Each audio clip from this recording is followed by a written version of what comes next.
Hey everybody, and welcome to chapter number 10. We are talking about hearing in the environment, which is another way of saying spatial hearing, which I guess maybe isn't really all that descriptive either. Basically what we're saying is that in this chapter we're going to be talking about how we hear things around us. And I think of this chapter as being like a great sister chapter to chapter 6, which was about depth perception. And if you think about depth perception, really what that is all about is how do we know where things are around us, right? Like how far away are things? Are things coming closer to us? Are they moving further from us? And this chapter is the same thing, but we're talking about for hearing. So let's go ahead and get into it. So what we're going to be talking about today is why we have two ears. We're going to talk about how we can tell where sounds are coming from around us. We'll talk about whether or not our ability to hear motion in sound, so whether or not something is coming closer to us or further away from us. And then we'll kind of wrap up by talking about a couple of different complex sounds and how multiple sounds together create something new. That'll be actually a really good place to transition into chapter 11, which is about speech perception and music perception, which is much more complex than the sounds we're talking about here. So I have a lot of videos for us in this chapter. I think the ones that I'm going to say are like crucial are the Doppler effect video and the echolocation video. Those are the ones that I would recommend checking out. These others are interesting. I think they're fun, but maybe not necessarily, and I'll refer to them as we move forward, but I don't think you would need to necessarily check those out, but the Doppler effect one and the echolocation one do come up quite a bit in this chapter. Okay, so let's start by talking about why we have two ears. And much like I talked about with chapter 6, when we were talking about depth perception, I was a little bit glib, right? That the reason why we have two eyes is partly for safety, right? So like if we lose one of them, then we still have a backup. Same is true for hearing, that, you know, if we were to damage one ear, we still have another ear that allows us to hear. But beyond that, we have two ears kind of for the same reason why we have two eyes, which is that they allow us to hear things around us, and they give us information that just one ear would not do. They give us a sense of depth. They tell us about not just how far away something is, but where in the environment that sound is coming from. And the way that this occurs is through interaural time differences. I know that sounds like a $3 phrase, but what does this mean? So time differences, you got that. You know what that means. What does interaural mean? Interaural is essentially meaning what is the time difference between a sound wave hitting this ear versus this ear. So what is the difference between if there's a sound that's coming from this direction over here, how fast does it hit this ear before it hits the next ear on the other side of my head? That's interaural time differences. And yes, this is extremely fast because sound moves extremely fast, but it's noticeable, and it is something that our brain is able to notice just fine. So let's talk a little bit about that. Beyond the interaural time differences, there is another subtle cue that we are able to pick up and detect, which is what's called the sound shadow. And so let's imagine that the sound source right here is playing your favorite music, which is what? I don't know. Who is somebody who is hip? That the fuck. I know that no matter who I write down, by the time this video uploads, they're no longer going to be popular, right? That's just how it works. So let's just say that you are listening to, I don't know, Sabrina Carpenter, right? Probably by this time next year, I don't know if anybody will remember who that is. So let's say you're listening to Sabrina Carpenter, and her music is going to hit this ear first, right? Because this ear is closer to the speaker. So there's going to be a slight lag from when it hits this ear versus when it hits this next ear. And we're talking about milliseconds, right? Very, very fast, but noticeable for our bodies to detect. But beyond that, this setup is also going to create a sound shadow. Now, what is a sound shadow? Sound shadow is essentially we got the music hitting our head. It's hitting us right in the face right here. And because our head takes up space, it's actually going to block some of that sound. It's going to absorb some of that sound, meaning that on this side of my head, there's going to be less sound, right? Because basically it's created a shadow. And you've probably experienced this before where like you're, especially in a city, like you can be walking and you hear something loud, and then when you cross the intersection and you got buildings between you now you can't hear what's on the other street. But whenever you walk through the intersection, you can, right? And so that building is creating a sound shadow so that you're not able to hear everything all throughout the city. Your head is the same thing. It's just as big as a building in a city, and it's going to absorb a lot of that sound. But this is noticeable that basically not only is this ear going to get this sound faster, it's also going to get it louder than the other ear. The ear on the opposite side is going to get it a little bit slower and a little bit quieter as well. All right, and then this just kind of illustrates what I just said. Okay, so here is a really fun graph to dissect. As always, I love to kind of start with the axes. What do they mean? On the x-axis, what we're looking at right here is where's the direction of the sound source from us. So if it's 0 degrees, then that means that the sound is directly in front of us. If it's 180 degrees, that means that the sound is directly behind us. If it's 90 degrees, then that means that it's directly to our left or to our right. And what you're looking at right here on the y-axis is going to be in microseconds, not milliseconds actually, so microseconds, so a sliver of a millisecond, essentially, that we're able to hear, these are the differences in how long it takes that sound to reach each ear. So when that sound is directly in front of us, you can see that the interaural time difference, 0. In other words, that sound directly in front of you is going to hit both ears at the same time. And the same thing is true for sound behind us, right? It reaches both ears at exactly the same time.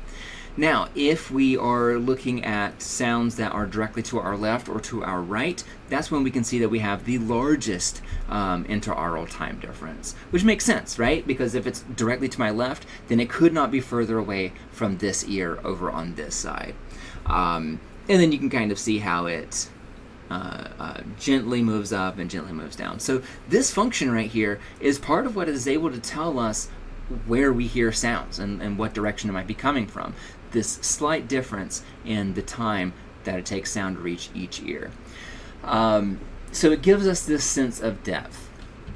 The other thing that I want to mention very briefly here is, I was going to say it is kind of confusing, but its name is the Cone of Confusion, which is, that sounds like a Dungeons and Dragons spell, right? That's, you got your wizard, level 10, you unlock your spell slots for level 4, you get the Cone of Confusion. Anybody with me in the audience? But Cone of Confusion basically is a funny way of saying that there are some circumstances where it's impossible to detect where a sound is coming from because of the way that it is affecting the interaural time differences. So let's take a quick look at this example. So if I am standing right here, and this is a very rare example, right? This is not something that we experience all that much out in the wild. So we got this rabbit over here, we got this frog over here, and we got this frog down here. And they're both ribbiting at me, or actually no, let's say that the blue one is ribbiting. Let me write that out, ribbit. So this one is ribbiting. Now from my point of view, my body is not going to know if the blue rabbit is croaking or the blue frog. Why do I keep saying rabbit?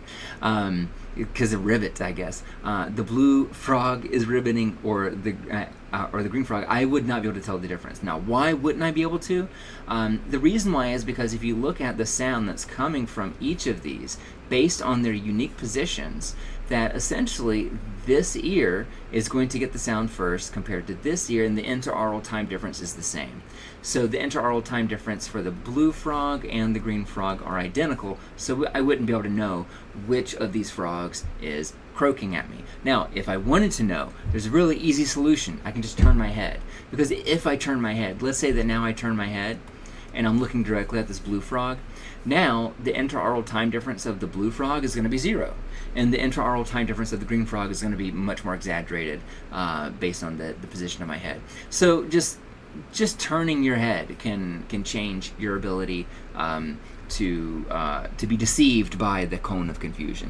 Now, before I move on, another thing that I think is relevant that might come up on the exam about the cone of confusion. This is something, like I said, when is the last time that you have been walking outside and been confused about which of the 2 or 3 frogs around you is ribbiting, right? Does not happen all that much. And yet, cone of confusion does happen quite a bit in our natural everyday lives. In fact, it might actually be happening for you right now. So imagine that if you're watching this on your phone and you got your Bluetooth headset in, if you got this right in front of you, right, and you have your Bluetooth headset in, that there is no interaural time differences, that the sound that you're getting from this video is going to be reaching both ears simultaneously. So we don't have a really good impression of what direction that sound is coming from. And if you were to ask like a kid, even maybe a kid who's a little bit distracted, you have this set up where they're watching YouTube on their phone and they got their earbuds in, and you ask them where is the sound coming from, they're probably going to say it's coming from the screen directly in front of them, which makes sense because if something is in front of you, it should have a 0 time interaural time difference. But that's not actually what's happening. What's actually happening is that we have one speaker in our left ear, one speaker in our right ear that are occurring together, creating a 0 time interaural time difference. So we perceive it as coming directly in front of us. You experience the same thing in a theater. Whenever you're in a theater, we experience the sound as coming from the screen right in front of us, right? It looks like the sound is coming from there, when in fact, actually, usually what happens is that you have maybe 2 really large speaker systems on either side that are occurring simultaneously, so it reaches both ears at the same time, creating, again, another 0 time interaural time difference, which we perceive as coming directly in front of us. The screen isn't actually creating any sound, right? Whenever you go to see something on TV or in a movie theater, whenever somebody's talking, it's not actually coming out of their mouth. But that illusion created by the cone of confusion allows us to perceive that. And one final thing about the cone of confusion before we move on, if you aren't used to surround sound, you'll experience this where you'll hear something and then you turn your head, right? And that helps get rid of that interaural time differences that might be created by very clever speaker positions. All right, so let's move on to the olive. You may remember this from chapter 9. We talked about the superior olive, right? We're gonna get a little bit more specific here because the superior olive is going to actually have kind of 2 big regions that are useful for hearing. The first is the medial temporal olive, and that is going to be what detects the time differences between the 2 ears. You may remember that we looked at this. Oh no, do I not have a... shoot, I was hoping that I had a cutout graphic of that.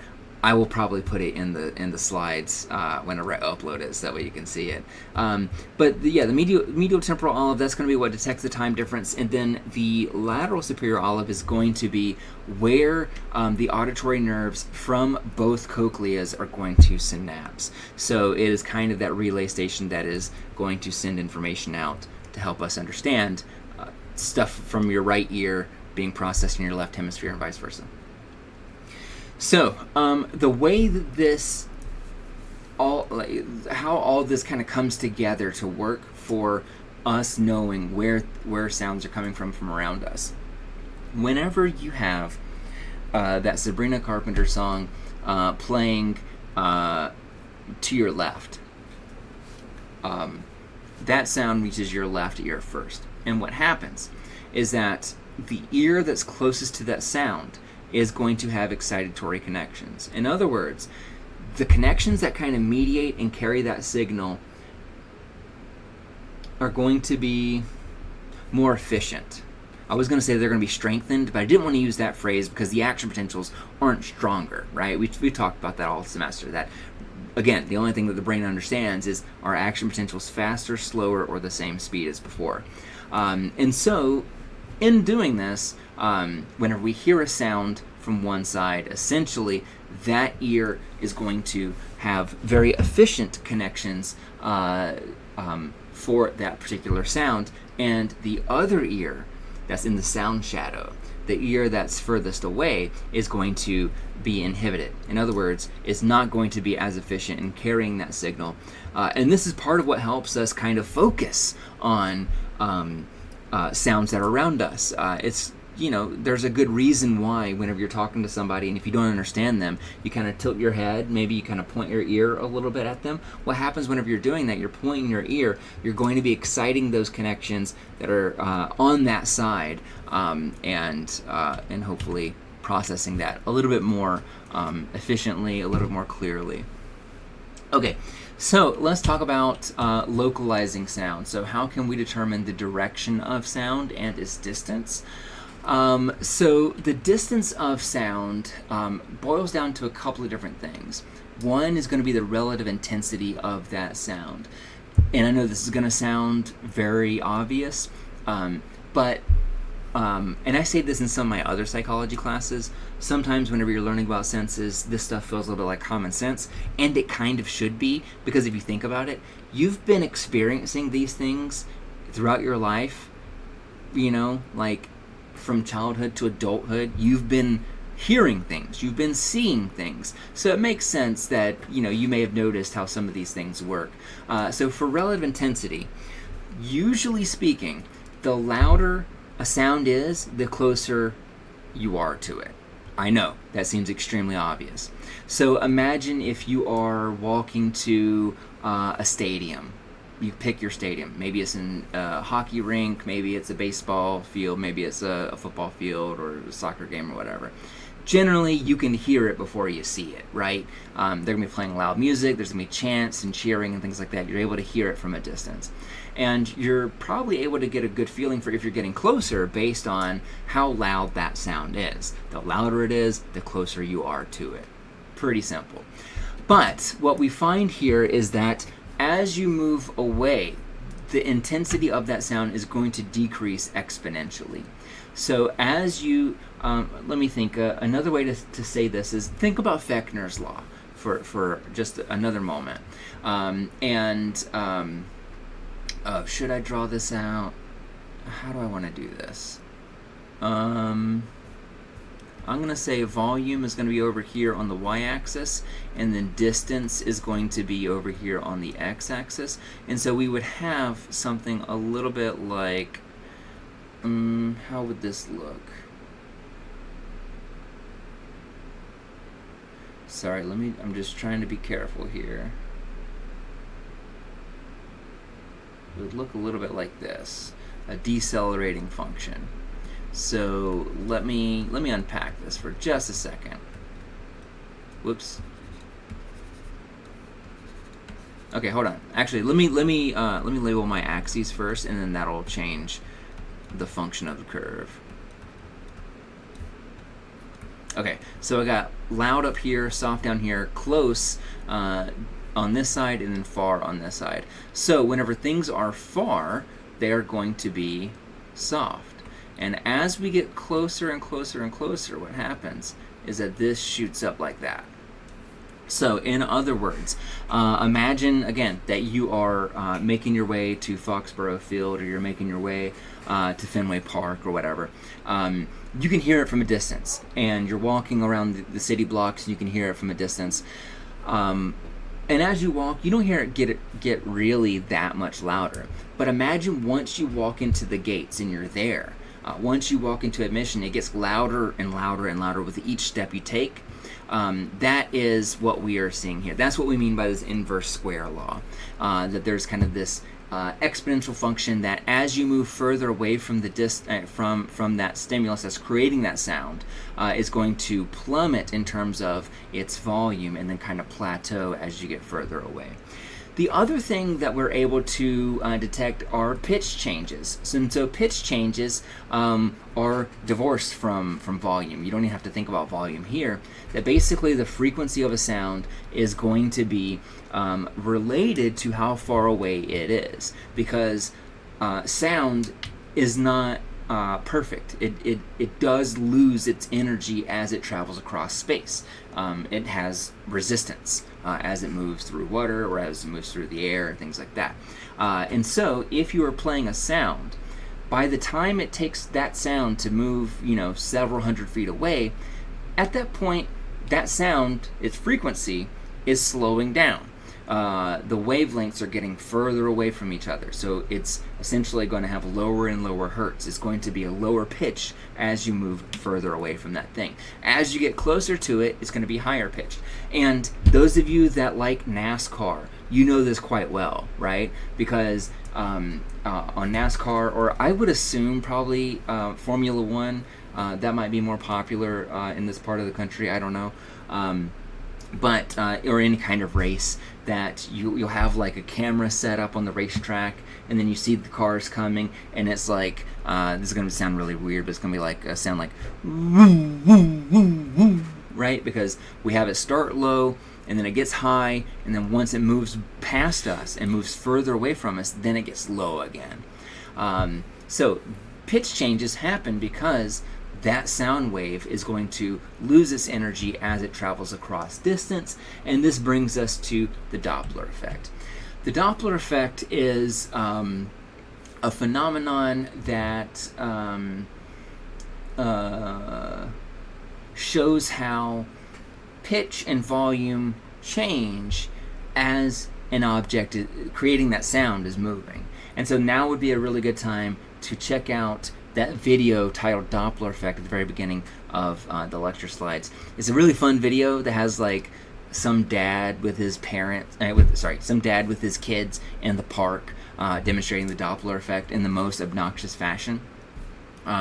Basically, he's driving a car and he's laying onto his horn, and you can hear as that vehicle gets closer, the sound of the horn changes. It gets louder, but it also gets higher pitch, and then once it drives by your perspective, your point of view, then it's going to be less loud and less high pitched as well. It's going to be lower pitched, and you've noticed this again. As you know, if you've seen a police car on the road, if you've seen an ambulance or a fire truck, I always think of the sirens as good examples of the Doppler effect. But motorcycles that are speeding on Mass Pike are also going to be guilty of this too.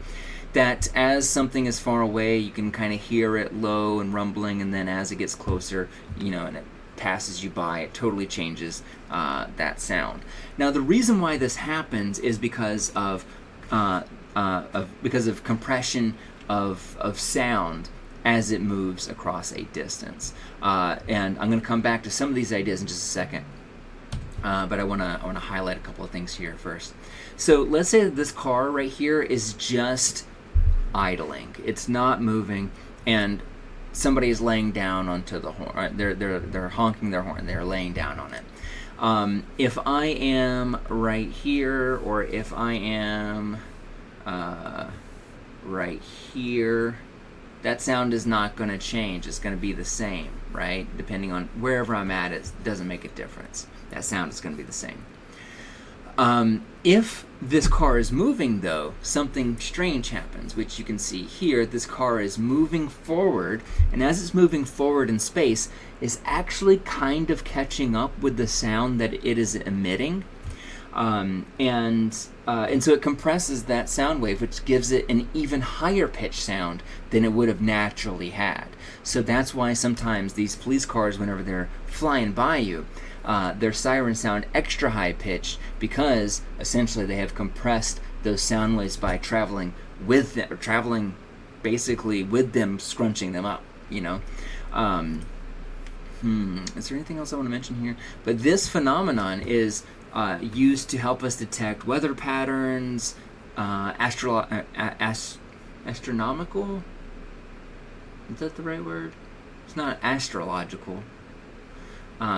Heavenly celestial bodies, to detect celestial bodies and how they move over time, and radar.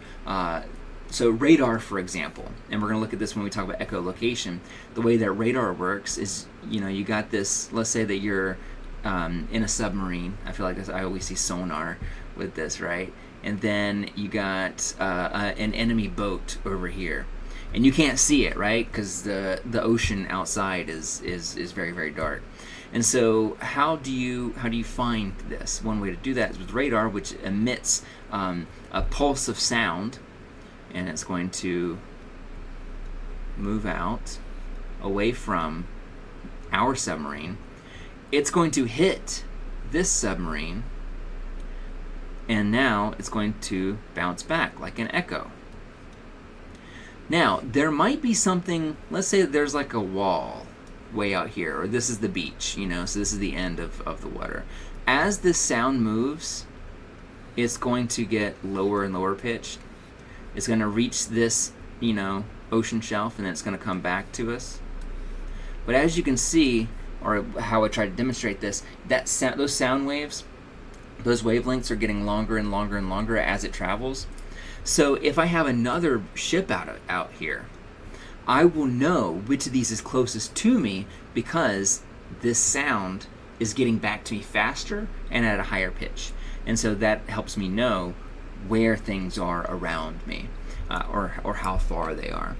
And if this moved, so if this boat moved in this direction over here, now I can calculate how long it took for the next pulse of sound to travel back to me, and I can get some information about how fast it's moving based on that difference. That's exactly how people measure asteroids moving throughout space, or if you've taken astronomy 101 and you've learned about redshift, that is how oh man, this is really cool. So but not something you have to know for this class, but I want to explain it real quick. Redshift, if you've ever heard of that, basically we are able to detect whether or not stars in the sky are moving away from us or moving closer to us. And we can do that by taking images of those stars and then comparing them with the same images from months or years before. If a star is becoming a little bit more red, then what that means is that it is moving away from us. And the reason why is because that wavelength of light has now very subtly changed because it is further away from us. And if you don't understand why that would turn it red, go check out the chapter 5 where we talked about color perception and the wavelengths responsible for that. Okay, so and actually I think I got that mixed up, that whenever redshift means that it's coming closer to you. And if you have blue shift, then that means it's moving further away. And here's another kind of graphic where you can see that this stimulus that's moving is kind of catching up and scrunching together these sound waves compared with these that are spreading out as they move further away. Again, you can see the same thing here. And we already touched a little bit on echolocation, so when we were talking about radar, so let's talk about that here.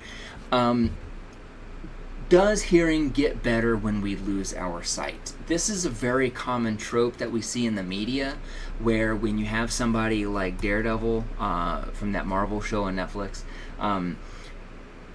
this is a guy, a kid that was blinded whenever he was young, and now his superpower is that he's kind of really, really good at echolocation, essentially. He's really, really good at knowing where things are around him because he has heightened senses.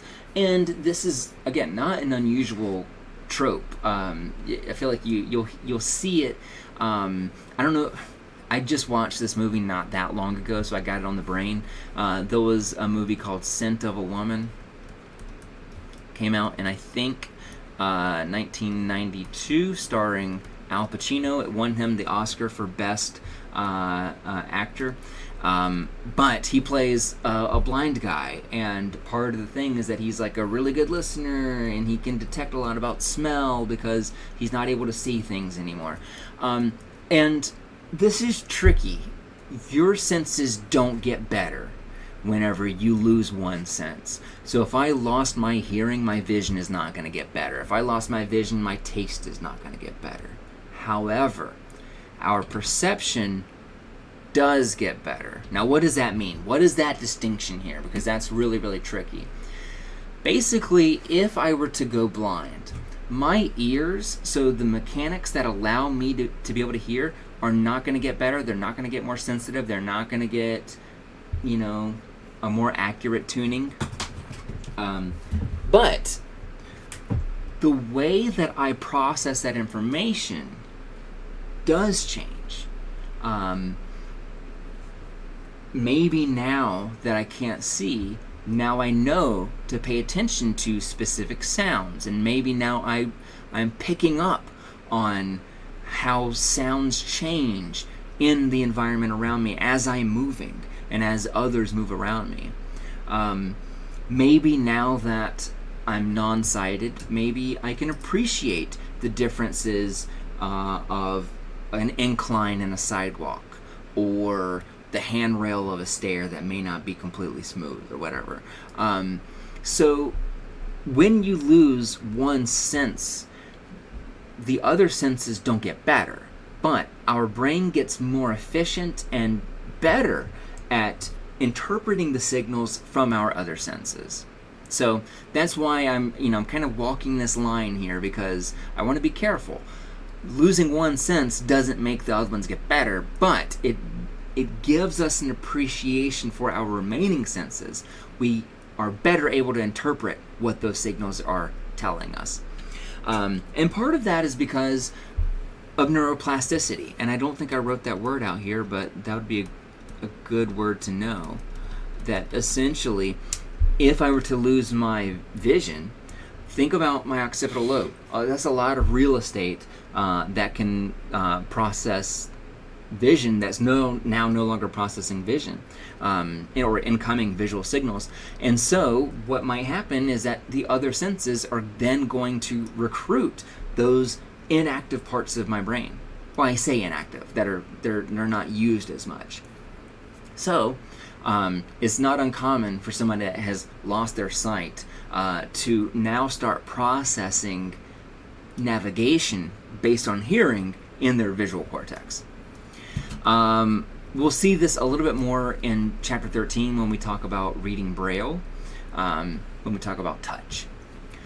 So here is an example of echolocation, and I highly recommend checking out this video because I think it's kind of miraculous how this works for this individual. But it's about this kid who's, I think he's a teenager at the time of this video. He doesn't even have eyes, so he's completely non-sighted, and he is able to walk around his neighborhood without a walking stick. And the way that he's able to do that is with echolocation. And it's very similar to what I was explaining with radar, where whenever he is walking around, he'll emit a very subtle click with his tongue. If you can hear that, and he doesn't do it that fast. It's just kind of a steady click. And what happens is that he's listening out to see when is that sound going to bounce back and come back to him. And if there's something, so again, I'm just going to draw this out real quick. So let's say that this is my point of view right here, and I got a table and some chairs right here, and I'm in this hallway. And I need to get to this door right here. This is my exit. So if I were using echolocation and I walk into this door, I emit a clicking sound. That sound is then going to move out, and the first thing that it's going to hit right here is going to be a soft reverberation.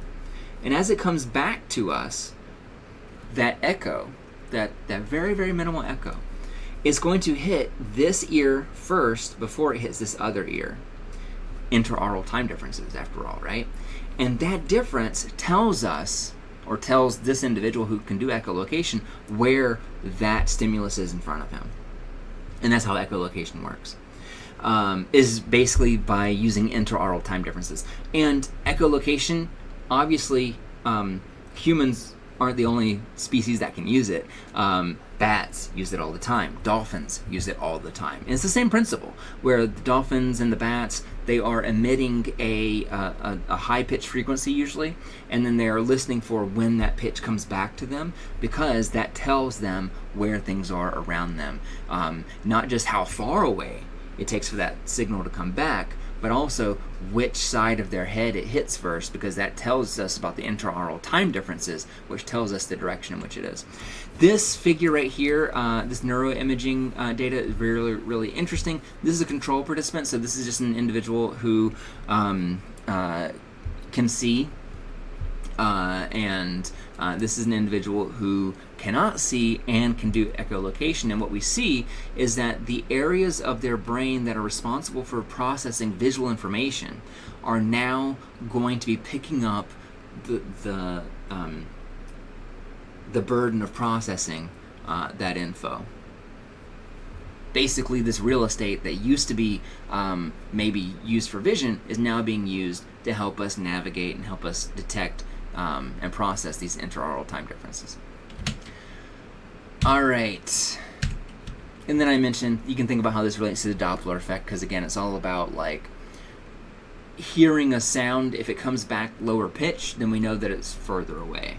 If we emit that sound and that sound was lower pitch, now it's speed, and now it's getting higher pitched, then we know that something is coming towards us. All right, let's talk a little bit about complex sounds. Just as a quick review, this piece about timbre we talked about in Chapter 9. Timbre is the quality of the sound stimulus based on how it is created. And so we listened to a couple of different instances of that, right? We listened to what a piano would sound like, a trombone would sound like, a saxophone, a violin, a clarinet. Each of these that you see here, this piano, this trombone, this tenor sax, they are all playing the same volume and the same pitch. The only difference here is that the way those sounds are created are very different, and so they sound to us different. And that difference is not the volume and it's not the pitch, it's the timbre. The reason why I wanted to mention that is because timbre can also tell us a little bit about where things are around us. And at least for me, I think about this most whenever I think about hearing sounds in a room. Think about, for example, if you go into your bedroom and you start talking, and you're talking at a conversational volume. You don't really hear your voice all that much. You don't notice it all that much. Versus if you go to a church, or you go to a cave, or you go to somewhere that's cavernous, somewhere that's big and has solid walls all around you, but they're kind of at a distance. In that case, the sound is very, very different. There's a lot of reverb. There's a lot of reverberations and echoes from that, based on essentially the high ceilings and the how far away the walls are from you. They're much further away than your bedroom walls were, right? And so the architecture of the room changes the way that sound is generated. It changes the way that we are also then going to hear that sound. And so timbre doesn't just have to be like the quality of it being made by an instrument. It could be, how you hear that sound in the environment around you. All right, and for auditory constancy, I'm going to show you. I feel like it's a little bit easier to show you this this figure right here. So here we got Sabrina Carpenter, right? So that's who that is, right? But so we have this person who's on stage who is singing, right? So maybe you've been in this situation before. You're sitting down and this person is singing. Now, whenever you are sitting right here, you are perceiving that sound is coming directly from that individual. Now, depending on the circumstances, maybe if you're like at an arena, maybe you can tell they're coming from speakers on either side of the stage, but usually we don't even do that. Usually it feels like the sound is coming from the person whose lips are moving, who is right in front of us. But as this diagram shows, that's not actually completely accurate. So, for example, as this person is singing, one of those sound waves is going to travel like this. It's going to travel here, it's going to bounce off the rooftop, then hit the back of the room, and then it finally makes its way to my head. This sound wave is going to hit the bottom of the stage and then come directly towards my face, right? And then we got some of these sounds. It's going to be a much quieter sound probably. As it moves from behind her, it's going to hit this back wall, then it hits the ceiling, and then it comes all the way to hit me. Now, if we were to measure out all of these paths, some of these paths are going to be shorter than others, which presents a little bit of a problem for perception. And the reason why it presents a problem is because if these, I don't know if y'all saw that, my dog just barged into the room and then crawled under the desk in front of me. How cute is that? But when this happens, we talked about relative intensity, right? That sounds that are further away from us are quieter. So why is it that we don't, and also that the further a sound travels, the lower pitch it becomes? So why don't we perceive 7 different voices coming from this one singer-songwriter, right? Because we have sound bouncing from all around the room and reaching us at different volume and different pitch. But because these sounds share a lot of the same timbre, they share the same quality because they're made by the same person. They're made by, if we're talking about this person's voice, they're all made by the same larynx, and so they have that in common.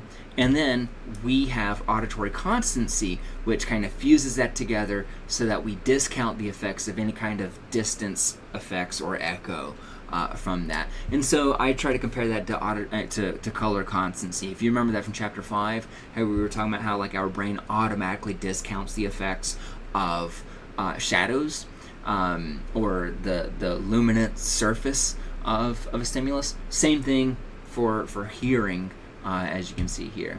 So we hear the same pitch despite there being echoes and despite there being reverberations. Now I want to give a quick shout out to this book called How Music Works. It is available in our library if you want to check it out.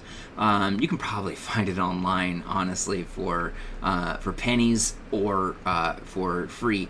But if you don't know David Byrne, he was in an extremely influential band in the 70s and 80s called the Talking Heads. And I feel like, y'all know that I love music. I feel like if you want to talk about bands from the 70s and 80s, there's a good argument that Talking Heads are one of the most influential bands in Western culture. And part of that is because they incorporated a lot of not just experimental music and not just punk music, but disco and R&B, and people have used a lot of their beats and loops and samples in music today. Like a lot of hip hop has sampled some of the a song called "Genius of Love," and actually Mariah Carey's song "Fantasy" from the '90s heavily samples that song. Anyways, very influential band. If you haven't heard of them, ask your parents. But this guy wrote a book called How Music Works, and I don't want to recommend the whole thing because I know you got time is precious. But the first chapter really kind of blew my mind when I read it, because this guy makes the argument that the way that we create music is heavily informed by the venue in which we intend that music to be heard. So if you think about music from the Baroque era, right? You think about Bach, right? What kind of music did Bach make? Bach made music on an organ, and he made music on an organ that would sound right in a cathedral. If you were to play that same music in a dingy nightclub in the Lower East Side of Manhattan, it would sound like garbage, right? With those concrete walls, it wouldn't sound good at all. It sounds good when it has a lot of reverberation around you. But you can kind of track and watch how, okay, well, we move from the Baroque era where a lot of stuff was being played in church, and then what about audiences later? Then we have, one second, y'all. Okay, sorry, I had to look up some facts just to make sure I wasn't talking complete nonsense, because it's been a while since I read this book. But if you chart like moving from Baroque into classical era, the venue changed.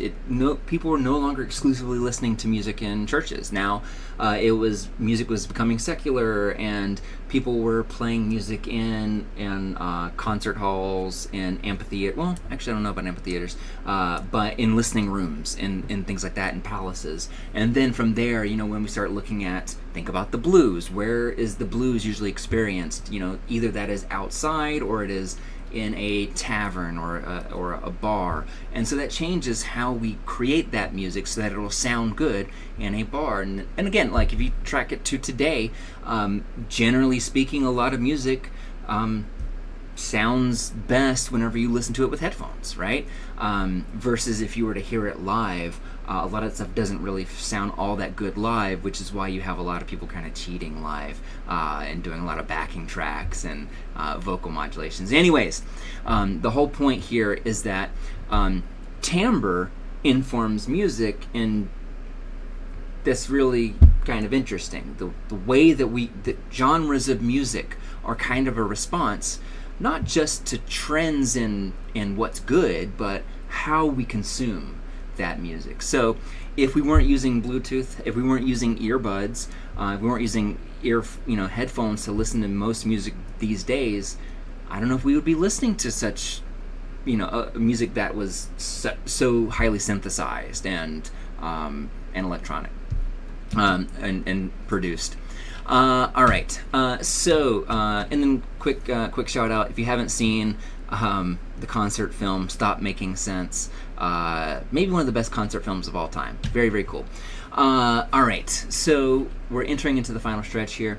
Other things play a factor when we are perceiving these complex sounds, partly because we are hearing multiple sounds all at once. And so we have all these different sources that are occurring. How do we tell those sounds apart? So if you are in, and I don't want to get too much into music now because we just talked a lot about music for a second. Let's use the example of talking in a room. You're at the club. You're at a club or you're at a bar with friends, and the music's kind of loud. There's a lot of people talking, so it's a little bit of a loud setting. You're still able to hear your friend who is next to you, and maybe their voice isn't the loudest, and yet you're still able to hear their voice and identify it as their voice. How is that? There's a couple of different ways that we can do that. The first is going to be grouping by onset. And so grouping by onset would be like, if you look at your friend and you see that whenever they are talking, that the sound occurs with their mouth. In other words, the sounds that you are hearing from their mouth are starting and stopping together. That would be an example of grouping by onset. So when those sounds begin and end at the same time, we usually assume that those sounds are coming from that same source. Another example of this would be like if you're watching TV and you're watching a sports game or whatever, there's a lot of different sounds you hear on the TV. But you generally are going to expect that all those sounds are coming from one specific source. And that is because your speakers are activating at the same time simultaneously, and so we group them together. We are grouping them by their onset. This is very similar to the Gestalt law of common fate, if you remember that from chapter 3. So these are kind of like grouping principles in the same way that we have these for vision as well. But we can also group things by timbre. So again, thinking about the example of your friend in the club, maybe you know your friend's voice. You know, like you've been friends with her forever, and so you know what she sounds like, so you don't have to look directly at her, and based just on the quality of her voice, on the tone specific to her voice, you're able to follow what she's saying. Again, even if she's not the closest person to you, even if she's not the loudest person in the room, you can still hear it because you're able to group those sounds by their timbre. That each of those words are coming from one source, and you're able to perceive it as coming from one source because they share a larynx, essentially, because the throat that is creating those sounds are all the same. Now, if we want to apply this to music, which I feel like is kind of easy to do here, this would be like, if you are listening to a song that has drums, piano, and a singer. You hear a note, you know if it's the drum, you know if it's the piano, and you know if it's the singer, because they all have very distinct timbres. And so so basically you hear these three things, you're able to group them as three individual sounds based on their timbre. Here's another kind of fun example of this. And I looked to see if the book publisher had these audio files publicly available, because I would love to download them and play them to do an example. But instead, I have to kind of sound these out for you. So let's take a look at this right here. So this is or some sound formants, and what we're looking at right here, some really complex sounds. We're hearing a frog, a bird, and a splash of water. So that is what the sound that reaches our ear, this is what it looks like. It looks like a mess. Very, very confusing. And so, even though this is very confusing, doesn't seem to have like a pattern to it, if we look at what each of these sounds individually are, we got a frog, and you can see the sounds that it makes. Ribbit, ribbit. We got a bird, and it's probably saying something like doo-doo-doo, doo-doo-doo. And then we have a splash. Bloom, right? We add all those together and it looks something like this, but we are able to hear the frog individually from the bird, individually from the splash, because we can group those sounds based on their timbre. So that's all that grouping by timbre is. This is an example of grouping by onset, where again, I wish that the book would have this available. I'm just gonna have to create this stimuli on my own, is what I think. I'm just gonna have to find some breaking glass to try this out. But basically, what they do here in this experiment is that they took a bouncing ball and they dropped it. And so if you've done that before, you dropped a bouncing ball on linoleum. So it's let's look at what it sounds like. It's going doom, doom, doom, doom, doom, doom, doom, doom, doom, doom, doom, right? So we got doom, doom, doom, doom, doom, doom, doom, doom, doom, doom. So that's the bouncing sound. What these researchers did is that they went through and essentially took a lot of these formants and just kind of copy and pasted them. Just kind of like threw them all over the place. And you can see that there's not really a clear delineation for that bounce. And so we would perceive that as something being broken, actually. It would sound like something is being broken. And actually, I think that this is actually showing breaking glass. But the whole point here is to show that breaking glass does not have these clear onsets, which helps us group these as different.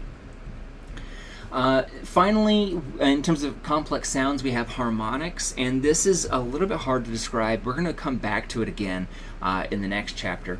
But harmonics are sounds that accompany a primary sound. So let's say that you are trying to say the word positive.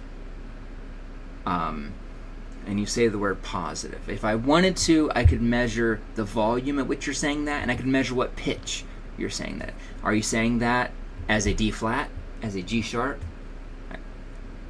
There's not such thing as a G sharp. A G sharp is an F. So we could measure those properties, but because those sounds are naturally created in our larynx, there are other sounds that accompany with them.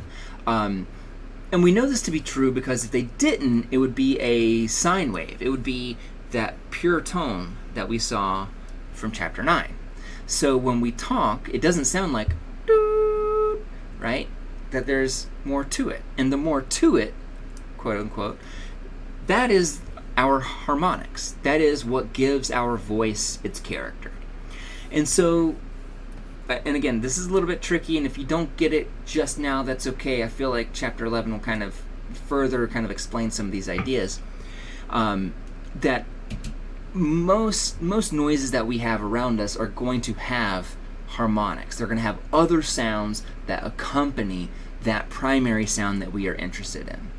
And so this brings us to the fundamental frequency. So let's say that what we're looking at right here is this person saying the word positive. And that this is, you can see down here, we got frequency. So over here we have high pitch, and down here we got low pitch, and then down here we have soft volume versus loud volume. And what this graph is showing is that there are, as an example, 24 different harmonics that accompany the word positive when we are generating that word, when we're saying that word. The lowest and loudest of those harmonics is going to be the fundamental frequency. And the fundamental frequency is essentially, that is the note that defines that sound. So if you were to say the word positive, and then I measured it on a tuner, and I said, oh, that's a D sharp or whatever. What I've measured is your fundamental frequency, or I've characterized it by your fundamental frequency. And then we're going to talk a little bit next in next chapter about, like, well, what happens if you do this and you eliminate the fundamental frequency? I will show you that on my guitar, or maybe on my MIDI keyboard piano next chapter. I haven't made up my mind on which of those I'm going to use to illustrate that. But yeah, so the fundamental frequency is kind of the lowest, loudest harmony that occurs from a sound. We got for sound continuity, how do we group sounds together? Part of it is like through the principle of good continuation. This is very similar to the Gestalt grouping principles we talked about in chapter 3. It's very similar to grouping by onset, grouping by timbre, and things like that. Essentially, good continuation is the grouping principle that we have, where if there is a sound that we can't hear, we will essentially still perceive it in its absence. So, for example, and what they did in this experiment is essentially like if you were listening to a song and somebody took... I keep talking about music. I don't know. Let's scrap that. Let's use speech. Speech is maybe a little bit easier to think about. If somebody is giving us, and this happens all the time actually, like if somebody's on Zoom and they're talking, and just for a moment they may have lagged just quickly enough that instead of saying the word hear a sound, instead of saying that, maybe there's a little bit of lag and they just say hear sound like that, you might mistakenly hear, or I say mistakenly, you might still perceive the word a there, even though there was no audio signal for the word a. In that case, we have essentially kind of perceived that stimulus to be there even when it's not. And so Klunder, who is, I believe, one of the authors of this chapter, actually, in their experiment, basically found that whenever people would remove these small little audio cues, that people still perceive them as if they were actually there. It doesn't really work with silence, though. So if you only have one person talking and an entire word is omitted, it's usually pretty easy to tell. But if we're talking about complex sounds, then usually it's much harder to tell that. So this works for music, for speech, for all sorts of things. And this is because of top-down processing. If you remember top-down processing, this is processing that relies on your expectations. So especially if it's a song you've heard a million times before, or if it's you're watching a TV show, an episode you've seen a million times, and a word is missing, you don't even notice it because you essentially perceive it in its own absence, because your expectations and your knowledge about speech, about music, about that television episode are going to override your raw sensory input from that. And then finally, we've got inattentional deafness. And inattentional deafness is kind of a cognitive thing, so I didn't want to talk about it too much. But inattentional deafness is how we can be deaf to things that we hear hold on, I know that doesn't sound like it makes any sense. But imagine that if you're hanging out and you tune something out, right? That sound wave is still reaching your ear. It's still reaching your ear. It's still being processed by your cochlea. It's still getting to your superior olives. But when it gets to the medial geniculate nucleus, that sensory gateway may be like, wait a second, this information we don't need, and so we're going to let in this other information instead. So this is, people study this using what's called shadowing experiments. And shadowing experiments, sometimes called the dichotic listening task as well, actually. Is that? Yeah, I got it up on the next slide. With these tasks, essentially you listen to 2 headphones, and one of them is giving you one audio stream and the other one's giving you a different one. And like the common example would be like you have 2 stories being played in both ears at the same time. And I think like 97% of humans are not good at that whenever we hear both those stories, we have to pick one. We have to listen to one. And the interesting thing is that, again, even though both of those sounds are the same volume and they're both speech, that we are able to selectively attend to one or the other, which is to say that for one of those speech streams or audio streams, we're going to be deaf to it. We're going to not really hear it in a way that we remember whatsoever. And that's known as shadowing. Shadowing is like if somebody tells you like, hey, I want you to listen out for this person's voice, where you are applying your own kind of perceptual filters to kind of focus on one stimulus. That's an example of shadowing. In cognitive psychology, we talk about this in the attention chapter, and we mostly talk about it with vision. So if you haven't taken that class, come check me out there. And then we have the acoustic startle reflex, kind of last thing to mention here. But there's really not a whole lot to say about it other than whenever we hear a really loud sound, that can activate a reflex. And that reflex is usually an orienting response. So if we hear a loud sound, we will pop up and usually kind of swivel to look at where we think that sound is coming from. So that's an example of how an auditory stimulus will inadvertently activate a touch-based and even and I say motor, maybe motor is the best way to mention it here, but I think you could even argue it's even a vestibular reflex because it involves rotation and orientation as well. There's very few neurons involved here, which is why the acoustic startle reflexes are so dang fast, and they don't require, because they're reflexive, they don't require you to think about it at all. If somebody blows an air horn somewhere behind you, you're going to jump up and immediately turn, right? You don't have to think about like, that is an excruciatingly loud noise. I wonder what it is.